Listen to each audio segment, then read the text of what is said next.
নামাজের দৃশ্য আমরা দেখলাম, মানুষ শুধুমাত্র ভবনের সামনে নয়, বাড়ির ছাদে পর্যন্ত মানুষ নামাজ জানাজা অংশ নিয়েছে। এই ভালোবাসা আসলে কারণটা আসলে কি? এই ভালোবাসার কারণ হচ্ছে যে বাংলাদেশের রাজনীতিতে একটা বিরল ব্যক্তিত্ব, যিনি তার নীতির প্রশ্নে কখনো আপোষ করেননি, দেশের স্বাধীনতার সার্বভৌমত্বের প্রশ্নে কখনো আপোষ করেননি, এবং যিনি তার সমস্ত জীবনই গণতন্ত্রের প্রতিষ্ঠার জন্য সংগ্রাম লড়াই করেছেন, কারাভোগ করেছেন, এবং শেষ দিন পর্যন্ত তিনি অসুস্থ ছিলেন কিন্তু কখনো আপনার এই দেশ ছেড়ে চলে যাননি। এই যে দেশের প্রতি ভালোবাসা, মাটির প্রতি ভালোবাসা, মানুষের প্রতি ভালোবাসা, এটাই সমস্ত মানুষকে আলোড়িত করেছে। এবং তার এই দেশের এই ক্রান্তি লগ্নে যখন তার অভিভাবকত্ব সবচেয়ে বেশি প্রয়োজন ছিল, সেই সময় তার চলে যাওয়ায় মানুষ সেই কারণেই সবচেয়ে মর্মাহত হয়েছে।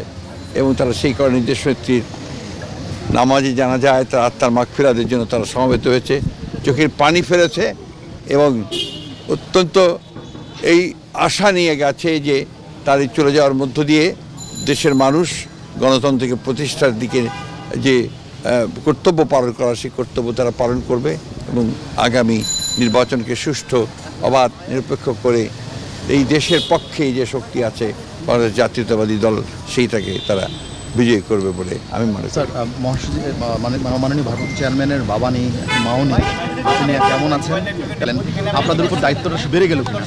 না, নিঃসন্দেহে আপনার দেশনেত্রী বেগম খালেদা জিয়া যে একটা অবস্থান তৈরি করে গেছেন এবং তার পুত্র আমাদের নেতা যারা তারেক রহমান সাহেব, এর যেমন একটা দায়িত্ব আছে, ঠিক একই সঙ্গে বিএনপির প্রতিটি নেতাকর্মীরও দায়িত্ব রয়েছে যে বাংলাদেশের জাতীয়তাবাদের যে দর্শন শহীদ প্রেসিডেন্ট জিয়াউর রহমান সাহেব দিয়ে গেছেন, সেটা দেশনেত্রী এবং খালেদা জিয়া সেই পতাকা তুলে ধরেছিলেন ওপরে, এবং স্বাধীনতার সার্বভৌমত্বের যে পতাকা সেটাও তিনি তুলে ধরেছিলেন।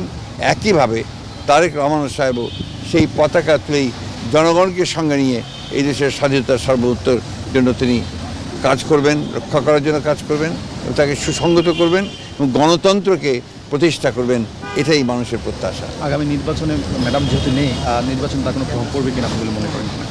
না, আমি তো মনে করি যে ম্যাডামের চলে যাওয়ার মধ্য দিয়ে যে জনগণের যে ভালোবাসা তৈরি হয়েছে, যে একটা আপনার আমি বলতে পারি যে মানুষের মধ্যে ইমোশনস কাজ করছে, সেই ইমোশনসগুলো তো নিঃসন্দেহে বাংলাদেশ জাতীয়তাবাদী দলকে আরও বেশি শক্তিশালী করবে। স্যার, ফুলখানি থেকে শুরু করে বাকি আনুষ্ঠানিকতা নিয়ে কোনো এগুলো নিয়ে এখনো কোনো আলাপ হয়নি, সেটা পরে আলোচনা করে আপনাদের জানানো হবে। ঠিক আছে, হ্যাঁ, থ্যাংক ইউ।